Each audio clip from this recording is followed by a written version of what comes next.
Viral audio क्लिपवरून तळोद्यात राजकीय वाद पेटला.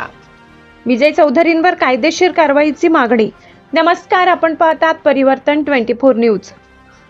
नंदुरबार जिल्ह्यात पुन्हा एकदा विजय चौधरी प्रकरण चांगलेच तापले. तळोदा येथे शिवसेना तालुका प्रमुख अनुपकुमार उदासी यांच्या नेतृत्वाखाली तळोदा तहसीलदारांमार्फत जिल्हाधिकाऱ्यांना निवेदन देत भाजपचे माजी उत्तर महाराष्ट्र संयोजक विजय चौधरी यांच्यावर तातडीने कायदेशीर कारवाई करण्याची मागणी करण्यात आली आहे.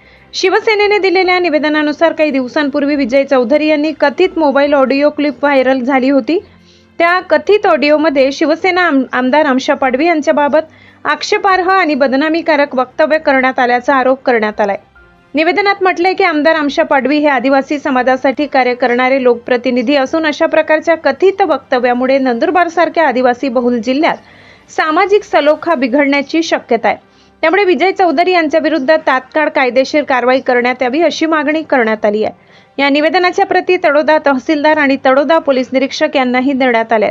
ज्येष्ठ नेते गौतम जैन, नगरसेवक कपिल कर्णकार, नगरसेविका मोनिका माडी, नगरसेविका अनिता परदेशी, नगरसेवक हितेंद्र क्षत्रिय, नगरसेवक नदीम बागवान, संदीप परदेशी, प्रवीण वळवी, विकासगीर गोसावी, विनोद माडी, राहुल पाडवी यांच्यासह युवासेना पदाधिकारी आणि शिवसैनिक मोठ्या संख्येने उपस्थित होते. या प्रकरणी प्रशासन पुढे कोणती भूमिका घेते याकडे आता संपूर्ण जिल्ह्याचे लक्ष लागले आहे. अशाच बेधडक आणि विश्वासार्ह बातम्यांसाठी पाहत रहा परिवर्तन 24 न्यूज. व्हिडिओ आवडल्यास लाईक, शेअर आणि चॅनल सबस्क्राईब करायला विसरू नका.